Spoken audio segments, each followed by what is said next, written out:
Friend, welcome to Bajirao Reddy institute. Today analysis के आज के क्लास में हम 4 नवंबर 2023 के प्रमुख समाचारों को देखते हैं।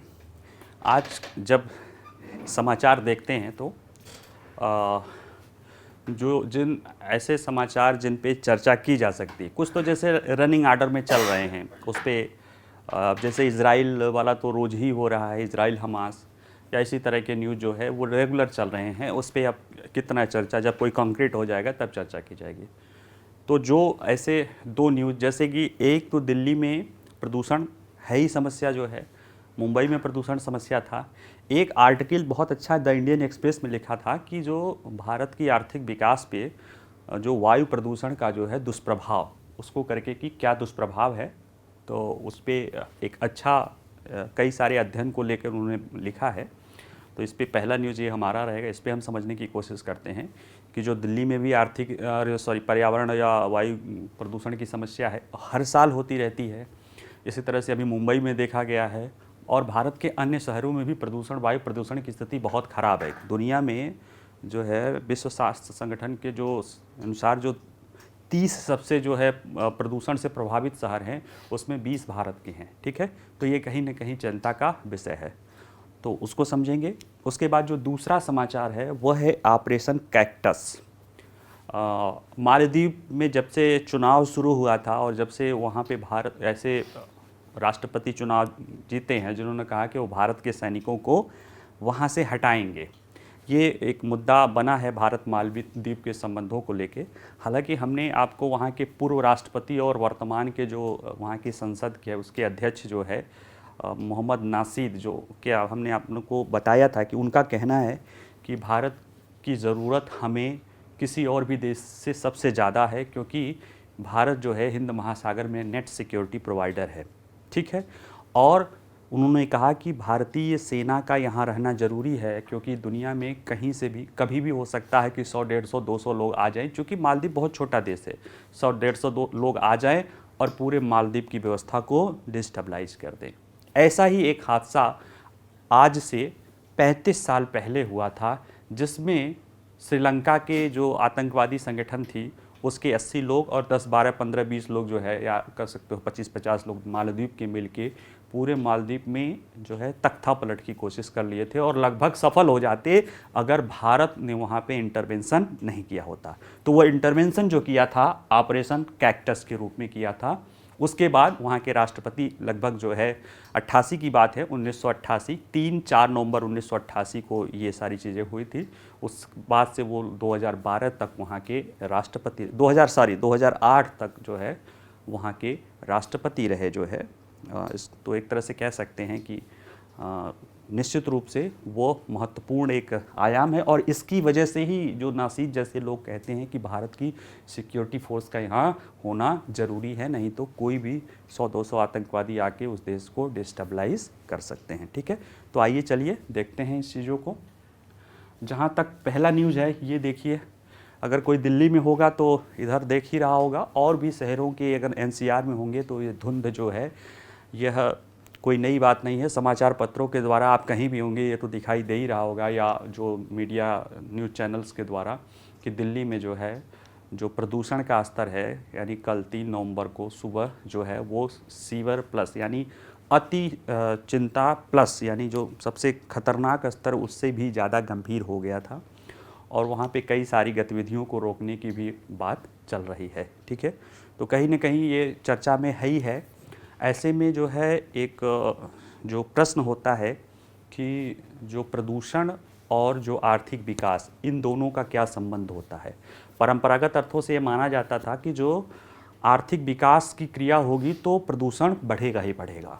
ठीक है, लेकिन कई सारे ऐसे अध्ययन दिखे हैं जो ये बताते हैं कि अगर प्रदूषण बढ़ रहा है, खासतौर से वायु प्रदूषण या जलवायु परिवर्तन की समस्या आ रही है, तो उसका आर्थिक जो उत्पादन पे, सकल घरेलू उत्पाद पे सीधा नकारात्मक प्रभाव है।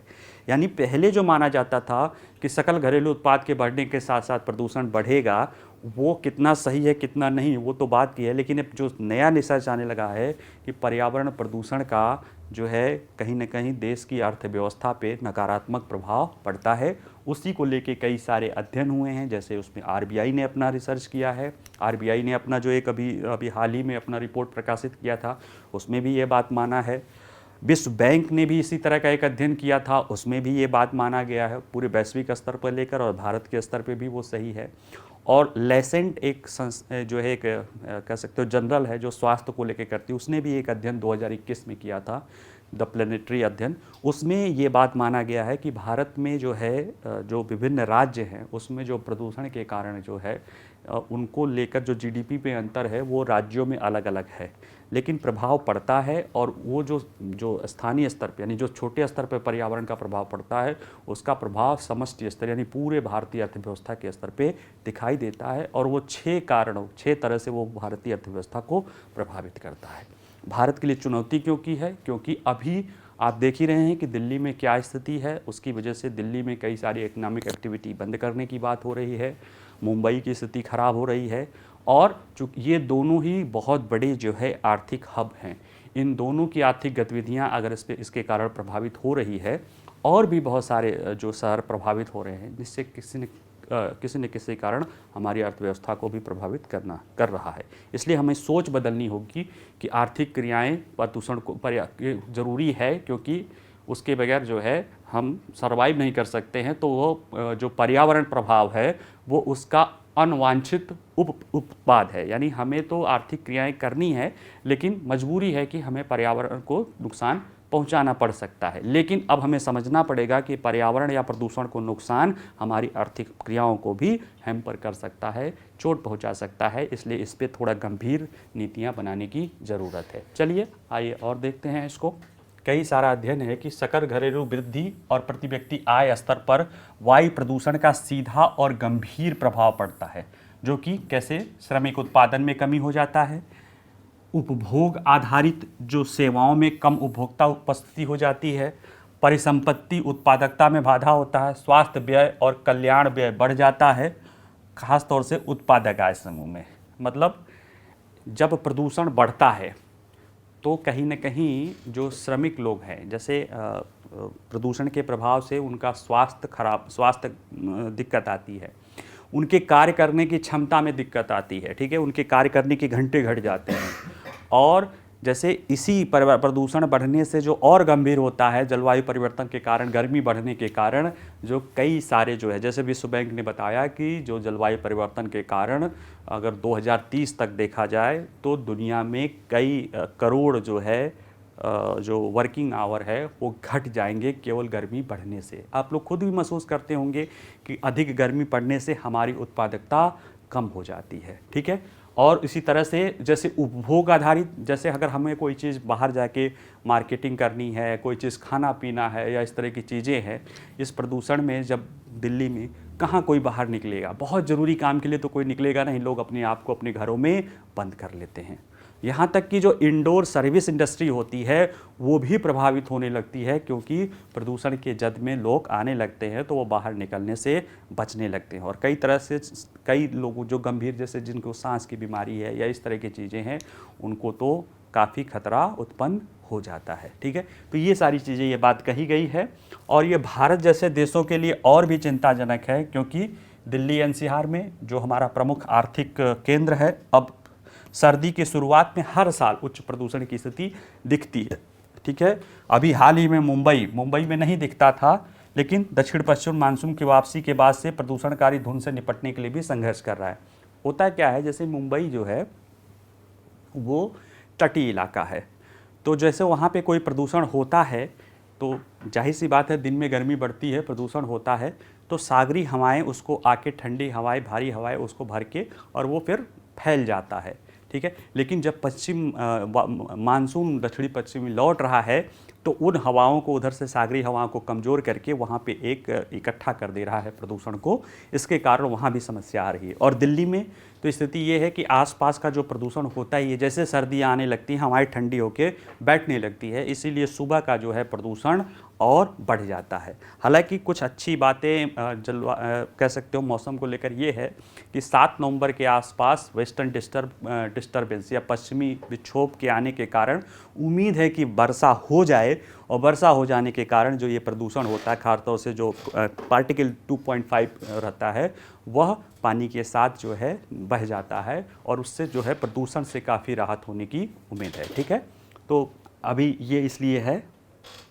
अगर इसको लेकर देखें, जैसे ये बात कही कि समस्याएं आएंगी, तो इसको लेकर क्या क्या जो है अध्ययन हुआ है उसको भी देख लें। हम जो अपनी बात कह रहे हैं कि भाई प्रभाव पड़ेगा, वायु प्रदूषण या जलवायु परिवर्तन इस तरह की घटनाओं का प्रभाव पड़ रहा है, तो कैसे कह रहे हैं। उसके लिए जो पहला है, भारतीय रिजर्व बैंक के आर्थिक नीति अनुसंधान ने मुद्रा और वित्त पर 2022-23 पे एक रिपोर्ट कहा था कि जलवायु परिवर्तन के कारण अत्यधिक गर्मी और आर्द्रता सहित मुद्दे की वजह से श्रम घंटे की हानि के कारण 2030 तक भारत की जीडीपी का 4.5% तक की कमी हो सकती है। 2030 तक हमको जो हमारी जीडीपी 2030 में रहेगी उसके 4.5% तक हानि हो जाएगी, और कई सारे अनुमान हैं कि 2030 तक हमारी जीडीपी 7.3 ट्रिलियन होगी। अब अगर 7,000 यानी 7300 या 7,000 ही ट्रिलियन मारो, और उसका जो है 4 से यानी $30 बिलियन की नुकसान हो जाएगा। 30 नहीं, जो है $300 बिलियन, और $300 बिलियन मतलब समझ ही रहे हैं, गुणा कर दीजिए 300 में 8,000 से गुणा कर दीजिए, तो आपको पता चलेगा कि 25 या 25 लाख करोड़ का नुकसान हमको 2030 तक यही अत्यधिक गर्मी, जलवायु परिवर्तन और आर्द्र मौसम के कारण उठाना पड़ेगा। ये आरबीआई का रिपोर्ट है, जो है मुद्रा एवं वित्त 2022। आरबीआई का एक संस्था है, आर्थिक और नीति अनुसंधान विभाग जो है वो करती है। इसी तरह का जो है और भी कहा गया है कि प्रमुख विनिर्माण और सेवा केंद्रों जैसे कि जो मैन्युफैक्चरिंग और सर्विस इंडस्ट्रीज़ हैं, सेंटर हैं, जैसे दिल्ली और मुंबई, इसमें भी आवर्तिक वार्षिक चक्रों के प्रभाव को अगर उसमें अनुमान में जोड़ा जाता है तो आर्थिक उत्पादकता पर गिरावट कहीं अधिक होने की संभावना है। जैसे दिल्ली में स्थिति आ रही है, मुंबई में स्थिति आ रही है, वैसे क्या करेंगे, निर्माण कार्य को तुरंत रोक दिया जाता है। जो भी आर्थिक गतिविधियां, कई सारे जगह जो पॉल्यूटिंग इंडस्ट्री, उसको तुरंत, जो उसको थोड़ा भी होता है उसको रोक दिया जाता है। वाहनों को आधा कर दिया जाता है या रोक दिया जाता है, या उस तरह से graded response action force Delhi में लागू हो जाती है। इन सब का प्रभाव क्या होता है, कहीं ना कहीं आर्थिक गतिविधियां प्रभावित होती हैं, और उस सब को जोड़ा जाए तो ये 4.5% से ये आंकड़ा ज़्यादा जा सकता है। ये तो चलो आरबीआई का अध्ययन हुआ। इसके बाद जो है इसी तरह का एक अध्ययन विश्व बैंक ने भी किया था 2023 में। कई सारे लोग मिलकर किए थे, हमें उतना गंभीरता, बस ये जान लीजिए जून 2023 में विश्व बैंक में एक पेपर प्रकाशित किया था।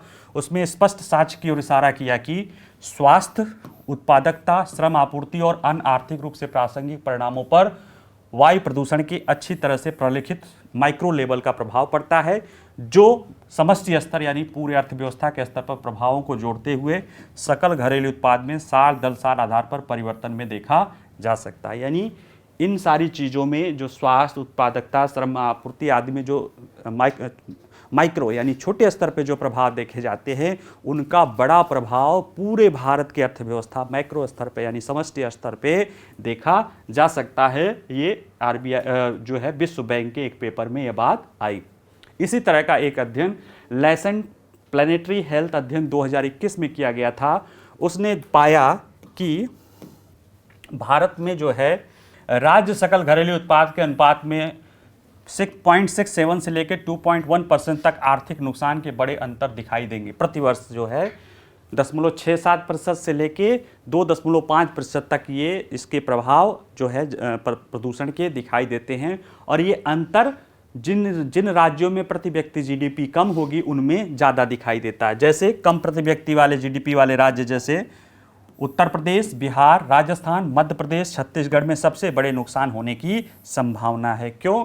क्योंकि वहाँ पे जो है ज़्यादातर जो जनसंख्या पहले से ही चुनौतीग्रस्त वातावरण में रहती है, और ये तरह की चुनौतियाँ उसमें और गंभीर चीज़ों को और गंभीर बना देती हैं। ठीक है, इसी अध्ययन में और बातें जो कही गई हैं वो यह है कि खराब वायु गुणवत्ता लागत 6 अलग अलग तरीकों से प्रकट होती है। कैसे कैसे प्रकट होती है उसमें है, कम श्रम उत्पादकता ला देती है, कम उपभोक्ता उपस्थिति कर देती है, एसेट का निर्माण कम कर देती है, स्वास्थ्य व्यय में वृद्धि कर देती है, कल्याण जो वेलफेयर स्कीम है उसकी हानि कर देती है, और असामयिक मृत्यु।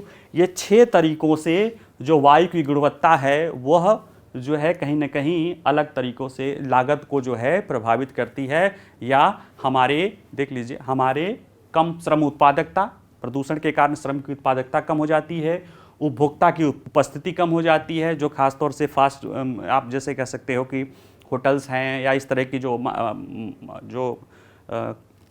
परचून या इस तरह के जो मॉल्स हैं उनमें जो है लोगों की आवाजाही कम हो जाती है, जो एसेट निर्माण होता है, जो कह सकते हो कि जो रियल इस्टेट या इस तरह की चीज़ें हैं उनके निर्माण कार्य को रोक दिया जा सकता है, उसकी दिक्कत होती है, स्वास्थ्य के खर्चे में वृद्धि हो जाती है, और जो वेलफेयर स्कीमें चलाई जाती हैं उस पर ज़्यादा बल दिया जाने लगता है, उस पर ज़्यादा, चूँकि ज़्यादातर लोगों के रोजगार छूट जाते हैं या इस तरह की चीज़ें, या स्वास्थ्य की खर्चा आगे तो वेलफेयर स्कीमें ज़्यादा प्रभावी हो जाती तो उस पर खर्चा बढ़ जाता है, और कई सारे लोगों की असामयिक मृत्यु भी हो सकती है। इन सब का प्रभाव जो है कहीं न कहीं उत्पादकता पे पड़ता है। ये लेसेंट के अध्ययन में आया था। ठीक है, अब देखिए कि भारत में वायु प्रदूषण तत्काल एवं गंभीर चुनौती है। इसमें वो जैसे कहा गया है कि जैसे अब भारत की स्थिति देखा जाए कि ये सारे अध्ययन बताते हैं कि कहीं न कहीं अब हमें ध्यान देना पड़ेगा वायु प्रदूषण को ध्यान देने की, क्योंकि यह सिर्फ जो है प्रदूषण उसकी नहीं, ये हमारे आर्थिक विकास को भी क्षति पहुंचा रहा है। वैसे में जब आप देखो कि कुछ आंकड़े हैं जो ये बताते हैं कि भारत की स्थिति दुनिया में भारत में वायु प्रदूषण की चुनौती दुनिया में सबसे ज़्यादा है। क्यों है? क्योंकि भारत में दुनिया के सबसे खराब वायु प्रदूषण वाले 30 शहरों में से 20 से अधिक भारत में हैं। यानी दुनिया के जो 30 सबसे खराब वायु प्रदूषण वायु गुणवत्ता वाले शहर हैं उसमें से 20 कितना है? भारत में हैं। वैश्विक स्तर पर शहरों में दिल्ली की वायु गुणवत्ता सबसे खराब है, जिसमें पीएम पार्टिकुलर मैटर 2.5 का सांद्रता स्तर WHO का जो लक्ष्य है उससे 10 गुना अधिक है। वर्तमान में या जो भी लक्षण है, जैसे जो दुनिया के 10 गुना जो WHO ने बताया है कि किसी शहर में इतना होना चाहिए, उससे ज़्यादा 10 गुना ज़्यादा यहाँ पे पार्टिकुलर मैटर 2.5 ये प्रमुख प्रदूषक है, ये दिल्ली की हवाओं में पाया जा रहा है। द लासेंट ने ही दिल्ली को प्रमुख भारतीय शहरों के प्रदूषण के कारण बताया कि प्रति व्यक्ति आर्थिक नुकसान उच्चतम स्तर वाले शहरों के रूप में है। यानी दिल्ली के प्रदूषण के कारण प्रति व्यक्ति आर्थिक नुकसान, मतलब लासेंट ने अध्ययन करके बताया कि वायु प्रदूषण के कारण जो प्रति व्यक्ति नुकसान हो रहा है वो दिल्ली में सबसे ज़्यादा हो रहा है, क्योंकि बहुत ज़्यादा लोग रह रहे हैं और सब वायु प्रदूषण से प्रभावित हो रहे हैं। कैसे होता है? कैसे ये आप देखिए, बता रहा है कि जिनको दिल्ली आना है, आपको भी कहीं घूमने जाना हो या कहीं किसी काम के लेकर जाना है, तो आप वहाँ के क्लाइमेट जलवायु के बारे में पता करते हैं।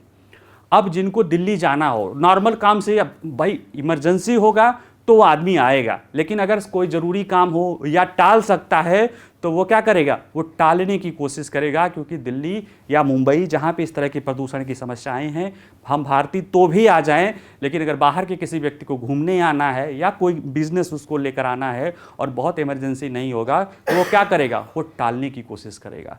और जब ये होगा या कहीं और घूमने जाना है तो सोचेगा यार दिल्ली की जगह और कहीं दूसरी जगह चले सकें, या भारत में अभी बहुत प्रदूषण है, कहीं पूरे नॉर्थ इंडिया में प्रदूषण है, कहीं और चलते हैं। तो निश्चित रूप से ये एक चुनौती है। ये सिर्फ प्रदूषण की चुनौती नहीं है, ये हमारे लिए आर्थिक चोट भी पहुंचा रही है, जो बहुत बड़ी मात्रा है। 4.5% तक अगर नहीं ध्यान दिया जाएगा तो 2030 तक 4.5% तक ये हो जाएगा। ठीक है, चलिए इसको इस नज़रिए से देखिएगा। अगला जो है ऑपरेशन कैक्टस 3 से 4, ये गयूम साहब हैं, ये हमारे पूर्व प्रधानमंत्री राजीव गांधी जी हैं। इंडियन एक्सप्रेस में ही ये आर्टिकल था। इसमें जो ऑपरेशन कैक्टस है वो 3 तारीख के रात, मतलब 3 तारीख को आप मान लीजिए 9:30 बजे सुबह से शुरू होता है और 4 और आगे भी चलता है, लेकिन 4 तारीख को 5 बजे सुबह तक एक तरह से वो अपने सफल हो जाता है। मामला क्या है कि जो अभी जो मालदीव में राष्ट्रपति का चुनाव हुआ था उसमें इंडिया आउट एक प्रमुख जो है आंदोलन था। अभी जो वहाँ के राष्ट्रपति चयनित हैं, जो 19 नवंबर को वो शपथ लेंगे, उनकी बार बार, जैसे चुनाव में तो उन्होंने कहा था, उसके बाद भी उन्होंने बार बार कहा कि भारत के जो सैनिक हैं, जो अभी इस समय संख्या में 75 हैं, वो यहाँ से चले जाएं, क्योंकि उनके जो गुरु हैं, उनके जो गुरु जो अभी जेल में बंद है, उसका जो है मानना था वो चीन को बहुत समर्थक था और भारत विरोधी रहा है। ठीक है। और ये भी जो है उस समय जब वो राष्ट्रपति था, अभी नाम नहीं याद आ रहा व्यक्ति, तो ये उस वहाँ का जो है इंफ्रास्ट्रक्चर मिनिस्टर था, और चीन ने वहाँ पे बहुत सारे इंफ्रास्ट्रक्चर के लिए काम किए थे, तो लोगों को लगा था कि ये चीन के ज़्यादा करीब आ गया है। ठीक है। हालांकि वो बार बार ये बात कह रहा है कि जो है हम इंडिया आउट की बात कर रहा है, लेकिन विभिन्न लोग कह रहे हैं, जैसे कि मैंने आपको पहले ही पढ़ाया था जब ये हुआ था, कि जो मोहम्मद नासिद हैं, जो कहीं न कहीं इस व्यक्ति के चुनाव जिताने में उसकी प्रमुख भूमिका है, जो वहाँ के संसद के अध्यक्ष हैं, जो पूर्व राष्ट्रपति रहे हैं, उनका खुद का मानना है कि मुझे नहीं लगता है कि जो भारत के सैनिकों को यहाँ से जाने की ज़रूरत है। उसके पीछे उन्होंने बताया, क्योंकि भारत की हमें ज़रूरत है हमारी अपनी सुरक्षा के लिए। क्या है, हम बहुत छोटे से देश हैं, 100-150 लोग अगर कहीं से चले आएँ तो हमारे सुरक्षा के लिए खतरा उत्पन्न हो सकता है, और हमारी पूरी व्यवस्था को उलट पुलट सकते हैं, यानी तख्ता पलट कर सकते हैं। इसी तरह की एक घटना 1988 3 नवंबर 1988 को हुई थी, जो है मालदीव में। ठीक है। आइए हम उसको समझ, और उसके जवाब में भारत ने ऑपरेशन कैक्टस चलाया था। ठीक है। तो आइए हम इसको समझने की कोशिश करते हैं। ठीक है। इंडिया आउट वो चला ही था, जो गयूम का जो अभी वहाँ के राष्ट्रपति हैं, उन्होंने जो है मोहम्मद मुइज्जू नाम है, उनका चुनावी अभियान था, और वो नवंबर में जो है 17 नवंबर को जो है उनको शपथ भी लिया जाएगा।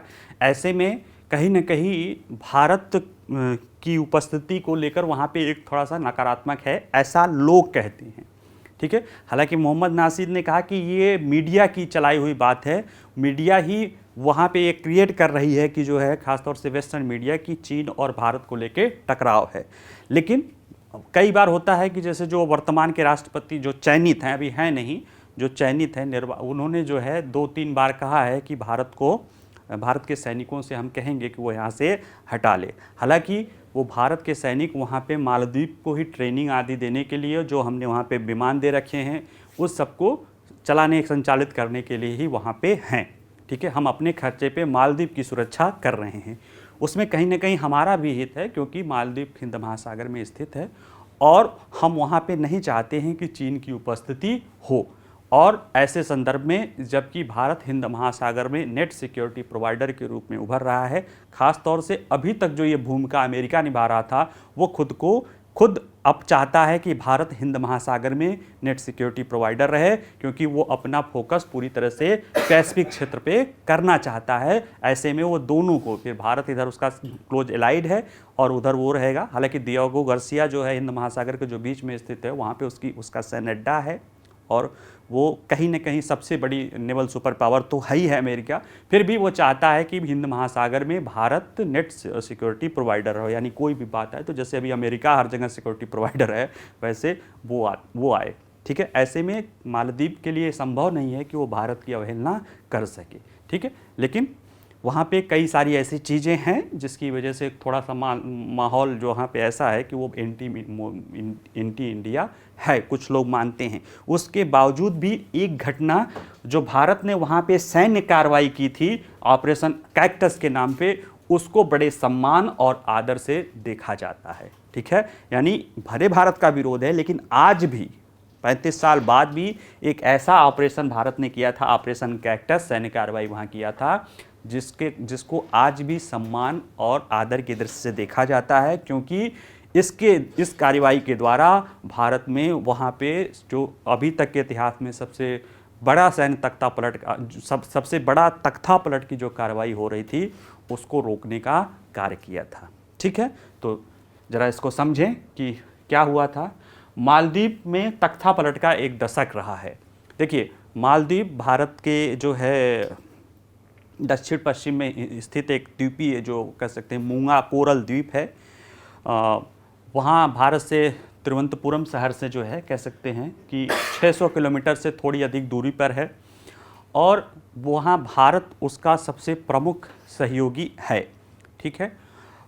70 से 80 के दशक में जो है मालदीव में बहुत सारे आर्थिक संकट होता है। उसी दौरान 1978 में 1978 में मौमून अब्दुल गयूम मालदीव के राष्ट्रपति बनते हैं। ठीक है।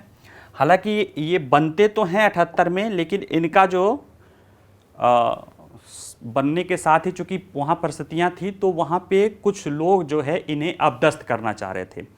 और आप देखेंगे कि 78 में बनते हैं और 78 से के जस्ट 1-2 साल बाद ही 80 से लेके 88 यानी लगभग पूरा एक दशक ही वहाँ में उस दौरान वहाँ पे 3 बार सैन्य तख्तापलट की कार्रवाई, मतलब तख्तापलट की यानी कूप हुआ था कि सत्ता को जबरन उखाड़ फेंकने की कार्रवाई हुई थी, जिसमें से 1980, 1983 और 1988 ये 3 कार्रवाइयाँ हुई थी। जो 1988 वाली थी ये सबसे गंभीर थी क्योंकि इसके कारण वहाँ के पूरा सैन्य मुख्यालय पे कब्जा कर लिया गया था और वहाँ के राष्ट्रपति अपने सेफ हाउस में छुप गए थे। यानी अगर भारत हस्तक्षेप नहीं करता, जिसको जो उसने किया था ऑपरेशन कैक्टस की वजह से, तो ये सफल हो जाती और वहाँ पे कहीं ना कहीं जो चुनी हुई सरकार थी, व्यवस्था, उसको हटा के एक जो है जबरन सरकार वहाँ पे किसी को थोप दी जाती। ठीक है।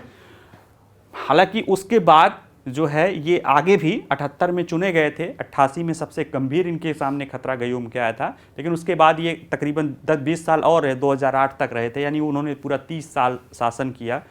और उस 30 साल के लंबे शासन में उनका भारत के साथ संबंध को लेके और जिस चीज़ों को लेके कहीं ना कहीं उन पे आरोप लगे, कहीं ना कहीं भारत कुछ ऐसा भारत विरोधी, कई बार क्या होता है ना, जो सत्ता होता है, सत्ता प्रतिष्ठान होता है, उसके नेता का किसी देश से बहुत अच्छा संबंध है और उसकी बुराई है तो वो भी उसी पे थोप दी जाती। जैसे जो इस समय मोहम्मद नासिद ने कहा कि ये इंडिया का अगेंस्ट नहीं है, ये जो वर्तमान राष्ट्रपति हैं इनके विरुद्ध आंदोलन था और ये इंडिया इनका सहयोगी था। ऐसे में लोग इंडिया के भी जो है क्या हो गए हैं, विरोधी हो गए हैं। ठीक है। तो ये उस समय का दौर था। और जहाँ तक 1988 में सैन्य तख्तापलट की कार्रवाई है, तो मालदीव के देश को, अगर आपको आश्चर्य होगा कि कितने लोगों ने सैन्य तख्तापलट कर दिया, तो 80 लोग जो थे सैन्य, मतलब सैन्य क्या थे, उग्रवादी लोग थे, वह थे श्रीलंका के थे तमिल संगठन People Liberation Organisation of Tamil Eelam PLOTE प्लॉटे के थे, वो थे। और कुछ लोग जो है मालदीव के थे। इन लोगों ने वहाँ पे पूरा तख्ता पलट कर दिया। ये 80 लोग जो है जो मालवाहक जहाज़ों से जो है पानी के मालवाहक जहाज़ों से वहाँ पे आए और वहाँ के कुछ लोगों से, जिसमें से लुत्फ़ी और नासिर सहित कुछ मालदीव के लोग थे, उन्होंने जो है अपने साथ भारी मशीन गन AK-47, चूँकि लिट्टे का तो उस समय जान ही रहे थे, वो इसी तरह के संगठन थे, उन्होंने आए और वहाँ जो एक सशस्त्र बल है छोटा सा, उसको कब्जा कर लिए और कब्जा करके जो है वहाँ पे उन्होंने पूरी जो महत्वपूर्ण बुनियादी ढांचे यानी जो एयरपोर्ट आदि सबसे कब्जा कर लिया। और जो वहाँ के राष्ट्रपति थे वह खुद को सेफ हाउस में कर लिए थे। दोपहर तक वहाँ पे तख्ता पलट हो गया था। और जैसे ही ये कार्रवाई, मतलब भोर में ही 3 तारीख को ये कार्रवाई हुई थी, तभी जो है एक वहाँ से SOS पूरे दुनिया के देशों में चला जाता है। इस तरह की कार्रवाई होती है कि वो अपने को बचाने के लिए। तो भारत में भी 6:30 बजे ही भारत के जो उस समय वहाँ के दूतावास थे, वो उस समय भारत में ही थे, उनको पता चलता है और फिर सारी कार्रवाइयाँ शुरू होती हैं। और यहाँ से 9:30 बजे रात को जो है, रात 9 बजे तक, जो सुबह 9 बजे से शुरू हो जाती है और 9:30 बजे रात में 2 इल्यूजन 76 जो हमारे जो वायुसेना के विमान हैं, जिसमें जो इस तरह से बड़े पैमाने पर चीज़ें ले जाती है, उनमें ही हमारे सैनिक वहाँ पे जाते हैं। और उग्रवादियों को या उन विरोधियों को ये लगा कि भारत के आने से कहीं स्थिति बिगड़ सकती है और वो सब लोग बिना, जैसे कह सकते हो भारतीय सेना को देख के कि भारत आ गया है, वो बिना लड़े ही भागने की कोशिश करते हैं और भाग भी जाते हैं। जो कुछ वहाँ छूट गए वो सब पकड़े जाते हैं। कुछ वहाँ के, जैसे एक वहाँ के परिवहन मंत्री हैं, उन्हीं को जो है इकट्ठ करके एक वहाँ के कुछ जहाज़ में भर के वो सागर में चले जाते हैं श्रीलंका की तरफ। बाद में वो भी पकड़े जाते हैं, हमारी नेवी उनको पकड़ती है। और 4 तारीख को सुबह 5 बजे राष्ट्रपति को सुरक्षित कर लिया जाता है और ये कूप कहीं न कहीं समाप्त हो जाता है। तो इसी आप सोचिए कि जब वो उन्होंने नासिद ने कहा था कि 150 लोग आके हमारी पूरी व्यवस्था को भंग कर सकते हैं, तो कहीं न कहीं उनके दिमाग में ये घटना थी, क्योंकि उन्हें पता था कि ऐसा भी मालदीव के साथ हो सकता है कि कोई भी नॉन स्टेट एक्टर्स और 150-200 की संख्या आए और पूरे मालदीव पर कब्जा कर लें। तो ऐसी स्थिति में कौन बचाने आएगा? ऐसी स्थिति में भारत ही है जो वो बचा सकता है। बाकी जो आसपास के देश हैं उनकी स्थिति को तो वो अच्छी तरह से जानते हैं। ठीक है, तो इस आधार पे ये घटना ये बताती है कि कहीं ना कहीं भले जो वहाँ की मुइज्जू हैं वो कहें कि हम भारतीय हटाना चाह रहे हैं और ये करना चाह रहे हैं, लेकिन वो सबसे पहले वहाँ के भारतीय दूतावास से ही, जो भारतीय राजदूत हैं उन्हीं से मिलते हैं। और आज भी जब राष्ट्रपति बनेंगे उसके बाद उनका सबसे पहला दौरा भारत का ही है। जो लगा हुआ दौरा है वो भारत का ही है, क्योंकि उसके पहले भी जितने राष्ट्रपति आते रहे हैं वो सबसे पहला दौरा वो भारत को करते हैं। क्योंकि वो तो चलो हिंसक कार्रवाई, वहाँ पानी की कमी हो गई थी तो डिस्टिल वाटर यानी जो मिनरल्स वाटर भी भारत ने अपने नौसेना पोत के द्वारा जल्दी से पहुँचा के मालदीव की जान बचाई थी। ठीक है, तो ऐसी कई सारी चीज़ें हैं जो कहीं ना कहीं मालदीव को, जो वहाँ कहने पर है कि ये सारी चीज़ें हैं, लेकिन मालदीव ये मानता है कि भारत की उपस्थिति वहाँ रहना ज़रूरी है। देखते हैं, उन पे राष्ट्रपति हैं, उनके गुरु का प्रभाव है निश्चित रूप से, जो एंटी इंडिया अप्रोच लेके चलता रहा है, कितना प्रभाव है, क्या होगा। ठीक है, तो ये रहा आज का जो कि दिन 4 नवंबर है, और आज ही के दिन जो है वहाँ के राष्ट्रपति को बचाया गया था। ऑपरेशन कैक्टस था ही, इंडियन एक्सप्रेस ने इसको लिखा था, तो हमने कहा इसको भी ज़रा सा आपको बता दें, क्योंकि नासिद वाली जो बात की 150 लोग आकर ही आप लोग सोचते होंगे, अगर आप समझिए कि पूरे मालदीव की जो आबादी ही है वह है 5 लाख। ठीक है, तो ऐसे में 150-200 लोग तो बहुत हो जाते हैं वहाँ की व्यवस्था को छिन्न भिन्न करने के लिए। और ऐसे में जो अभी आप इजराइल में जो हमास का आंदोलन देखा गया कि कैसे ही जो फिदाइन टाइप के जो है आतंकवादी हमले आए कि 1000-2000 की संख्या में किसी देश में घुसकर 1000-2000 लोगों को कब्जा करके उस व्यवस्था को, जब इजराइल जैसे देशों के लिए 3-4 दिन बाद उसको कार्रवाई करने पर मजबूर होना पड़ा। आज भी 200 से ज़्यादा लोग उसके हॉस्टेज बने हुए हैं। तो ये किसी भी देश के लिए चिंता का विषय, ये आतंकवाद इस तरह की चीज़ें हैं। ऐसे में निश्चित रूप से हम उम्मीद करते हैं कि मालदीव जो है भारत के महत्व को समझता रहा और समझता रहेगा। और हमारे लिए भी, चूँकि वहाँ पे उपस्थिति कहीं ना कहीं हम वहाँ पे चीन को कर्टेन कर सकते हैं। जैसे हम वहाँ उपस्थित रहेंगे तो चीन अपनी वहाँ पे महत्व को नहीं बढ़ा सकता है। ठीक है, चलिए आज इतना ही, बाकी आप लोग जो है पढ़ते रहिएगा। ठीक है, इसका PDF आपको मिल ही जाएगा। और थैंक यू। हाँ, अगर कोई प्रश्न हो, जैसे एक चीज़ बताना था कि कोई बच्चे कह रहे थे कि सर आपके वीडियो का जो है नोटिफिकेशन हमें मिलना चाहिए, तो बच्चों मैं बता दूं कि आप जैसे जो वीडियो देख रहे हैं उसमें सब्सक्राइब कर लीजिए चैनल को, और नोटिफिकेशन का बेल होता है उसको ऑन कर दीजिएगा। तो जो भी हमारे चैनल पे या बाजीराव रेड्डी चैनल पे जो भी वीडियो पड़ेगी वो आपको उसका नोटिफिकेशन आता रहेगा और कोई भी वीडियो आप छूटेगा नहीं। ठीक है, चलिए नमस्कार।